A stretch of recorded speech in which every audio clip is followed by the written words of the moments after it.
going back, it's interesting. I have seen a couple of episodes, some dance moves, and other things like that, which have been really interesting to see how they cut conversations, how they cut other stuff like that up. But it's been a good time. Here we go. How did you react when you found out you were selected for season 2 Love Island? It was very interesting, because it's a weird time in the world right now.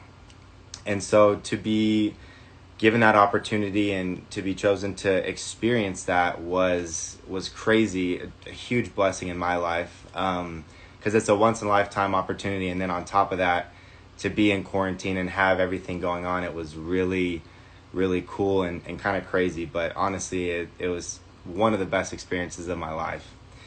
Man, I feel like I'm like rapid firing these questions. Okay. Hey, the spice. Thank you, Justine. Okay. Are you and Moira going to continue to get to know each other? So, Moira and I, if you guys have seen the full season, if you haven't, go watch it at Love Island USA. Moira and I, ever since we met each other and connected in the villa, it's been day by day. One of the first conversations that we did have going into the villa was that she wanted to take it day by day, and I was 100% here for that, which meant no pressure, right? It meant no pressure. We didn't have to feel pressure about putting labels on it or saying things that we didn't want to say or whatever. And so obviously that served us well in our time in the villa, because we took every experience, every opportunity as it came, and we took it day by day. And so getting out of the villa, we're very excited because obviously, first and foremost, we have cell phones, we have flights, and there's all these other things that we can do to get to know each other more, to really see each other outside the villa experience. And so moving forward, we're really taking it day by day when it comes to FaceTime, when it comes to text, and just getting to know each other. Because, in the villa, we knew exactly who our friends were. We knew exactly which was our family in there. Everyone in there was literally family. And so now it's cool because there's my family, there's her friends, my friends, everything like that. And so moving forward, we're taking it day by day and, seeing what comes our way with life. So Dunkin' Donuts or Krispy Kreme? Okay, y'all better prepare yourselves, because I am the donut king. I love donuts. I like to do donut reviews. You've probably seen a couple of them. And so get ready for those. I don't want to come out and say Dunkin' Donuts or Krispy Kreme. That's a very loaded question. You got to get into the consistency of the donuts, the flavors, the icing. But I like where y'all's heads are at. You'll definitely be seeing some donuts, donut reviews moving forward. I did want to talk about one thing that I was watching Johnny's live, Johnny and Sally.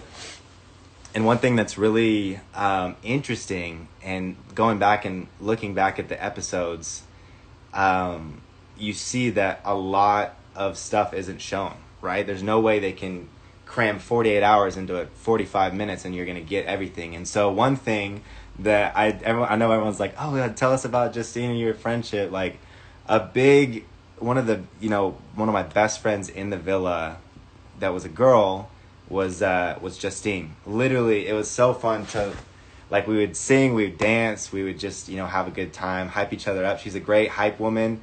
I try and do the same. And so, like, her and Sally, it was just so fun to, like, joke around, dance around, laugh around. Sally speaks Spanish, I speak Portuguese. Justine and I just have this, like, really cool connection. And, obviously you guys didn't get to see too much of it in there, but moving forward outside the villa, you guys will absolutely be able to see all that. So very, very excited about that. Best guy friend in the villa. Oof. First and foremost, Caleb, like, we came in together, and the fact that we came in together and we ended up in the finals together was just unreal. I'm sure y'all saw that there were so many instances where we went to each other for advice. He definitely helped me out a ton, whether it was in the villa, Caso More, just trying to get my head right, just someone to talk to. And so he's definitely up there. I don't know if you guys could tell, but I really connected with Bennett as well a ton. Like, super similar. Really enjoyed. His time was short but sweet. But he's a real stand-up guy. I mean, Carrington, Johnny, like everyone else as well, like hands down, super good friends. Carrington's here. I'm in Utah at the moment, and so Carrington and I are already like, getting in cahoots to go meet up and to have a good time, to hit some workout sessions as well. So honestly, all the guys in the villa, just I mean, I had nothing bad to say about them. They're all stand-up guys. Obviously, you guys probably saw what happened when Connor left. I kind of, couldn't contain my tears. He's such a sweet guy. And so, I mean, I've already been talking with him as well. I know that he's in California at the moment. So, yeah, and then the girls as well, honestly. The girls, I know it doesn't always show everything, but we were always joking around, having fun, laughing. It's funny, Selly called me Calvino, which is like, when I was young, it's not really a nickname, but it's something that my little sisters would call me. I have like 4 little sisters. And so they'd call me Calvino. And when I heard Selly say that, I was like, wait, what? Like, no way. Like, it's just cool because, like, you're with people 24/7 inside the villa. And just to be able to, like, get along with them and laugh and connect with them it's so fun. Let me snag another question for y'all. I know there was one. Do you really sell bug spray? Okay, this question needs to be answered. So, yes, indeed, I used to sell bug spray, pest control. So I did that for about 4 or 5 years, and it was good. It was hard work, and then I don't do that anymore. What I have been doing the last couple years is I've been focusing on modeling, as well as I run an online fitness business, Calvin Fit. And so that's really what I focus on now and what I've been doing in the last couple of years, and moving forward, what I'm going to be focusing on. So in terms of like what's next, obviously, just moving forward with modeling, with my online fitness business, and experiencing life. Those moments are just you gotta get after them. Okay, let's see here.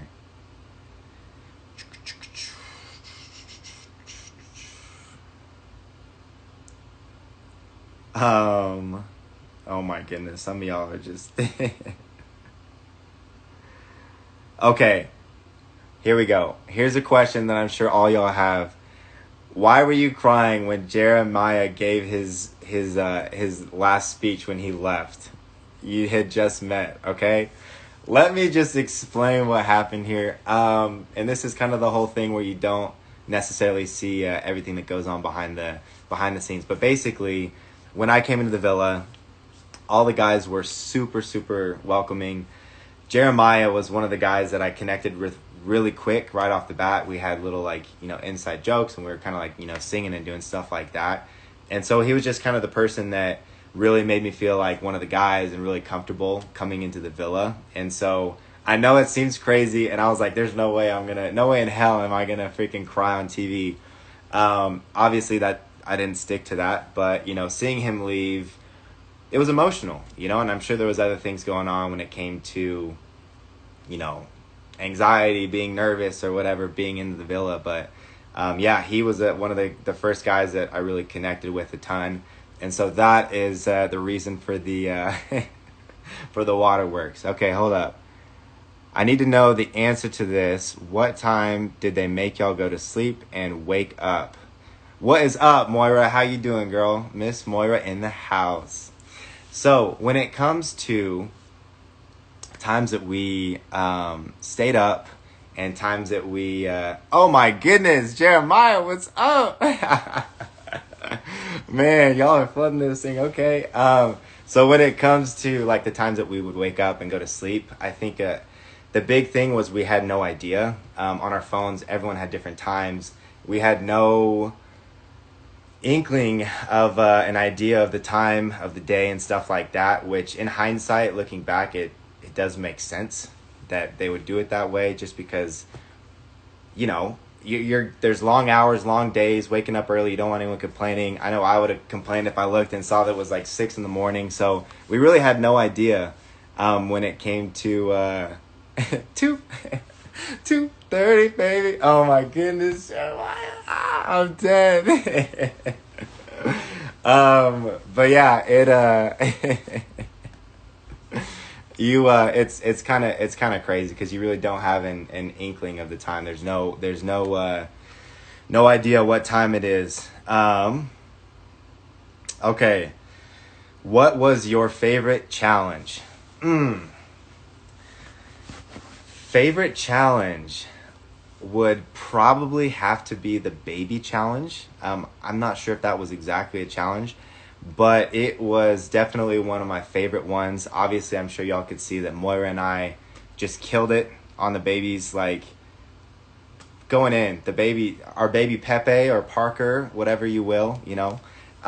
He was the man. He really was. He had his little his bucket hat on, and so it was really cool to see each Islander, whether it was Moira, whether it was myself or anyone else in the villa, see them interact with the kid, even if it was just kind of for fun and a challenge. But that was a fun one. I will say, whenever we did the little relay race with all the babies, I could not eat the baby food. I have no idea how Carrington did it. I look over and I'm already like dry heaving, like I cannot eat this. I can't get this down. I looked over at Carrington and he's just munching. He's munching. I was like, man.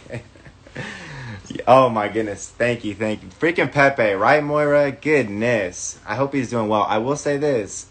We were very sad to see him go. It was, I could have done with a couple more hours of Pepe. I was getting into my dad's zone. Daddy Calvin was ready. He was there to change any diapers, to, burp him if he needed it. But, yeah, it was really fun. That's probably my favorite challenge. Okay. Looking back, would you do anything differently? I've thought about this a lot. I've actually talked to Moira about this a lot, and I've thought about it a lot personally, especially even getting outside the villa. I don't think that I would have done anything different. What's up, Laurel? Oh my goodness. Oh, Benny boy, all y'all. Oh man, we got the whole villa in here. That's crazy. When it comes to would I do anything different, I really wouldn't. Unfortunately, I know y'all didn't get to see a ton of who I am and my personality right off the bat. Ask any of the other Islanders. That wasn't because I wasn't showing it. It was there. It's just how it gets cut up, which happens.